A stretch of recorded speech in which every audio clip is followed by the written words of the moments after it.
प्रभाग क्रमांक 11 नॅशनल नगर मध्ये घाणीचा साम्राज्य, नगरसेविकांचे मोठे वादे शून्य. नॅशनल नगरातील गुलशन नगर परिसरात घाणीने झेप घेतली असून प्रभाग क्रमांक 11 च्या नगरसेवक निवडणुकीत दिलेल्या मोठमोठ्या आश्वासनांनंतरही त्या वार्डात दिसतच नाहीत. ही परिस्थिती स्थानिक नागरिकांच्या तक्रारींमुळे समोर आली आहे. प्रभाग क्रमांक 11 मधील 4 नगरसेविका गायब. निवडणुकीत गायब म्हणजे अनुपस्थित किंवा गैरहजर असलेल्या उमेदवारांच्या निवडणुकीत निवडून आल्या तेव्हा त्यांनी स्वच्छता, घाण टाळणे आणि वार्ड सुधारणा याबाबत मोठमोठ्या वादा म्हणजे आश्वासनांचा गाजारा केला होता.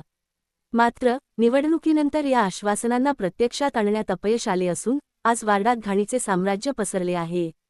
नागरिकांच्या म्हणण्यानुसार नगरसेविका वार्डात दिसतच नाहीत, ज्यामुळे मूलभूत सुविधा आणि स्वच्छतेच्या कामांना ब्रेक लागला आहे. अस्वच्छतेची वाढती समस्या. नॅशनल नगर आणि गुलशन नगर परिसरात घाणीचा प्रादुर्भाव वाढत आहे, ज्यामुळे आरोग्य, धोका आणि पर्यावरणीय समस्यांना तोंड द्यावे लागत आहे. प्रभाग क्रमांक 11 सारख्या शहरी भागात महाराष्ट्रातील स्थानिक स्वराज्य संस्थांच्या नियमांनुसार महानगरपालिका जबाबदाऱ्या पूर्ण होत नसल्याचे दिसून येते. निवडणुकीतील वचनबद्धता आणि प्रत्यक्ष कृती यात फरक असल्याने नागरिकांमध्ये असंतोष वाढत आहे. भविष्यातील अपेक्षा. ही परिस्थिती प्रभाग समित्या आणि महानगरपालिका कार्यपद्धतीवर प्रश्नचिन्ह उपस्थित करते. नागरिक आता नगरसेवकाकडून लगेच कारवाईची मागणी करत आहेत, अन्यथा मोठ्या आंदोलनाची शक्यता नाकारता येत नाही.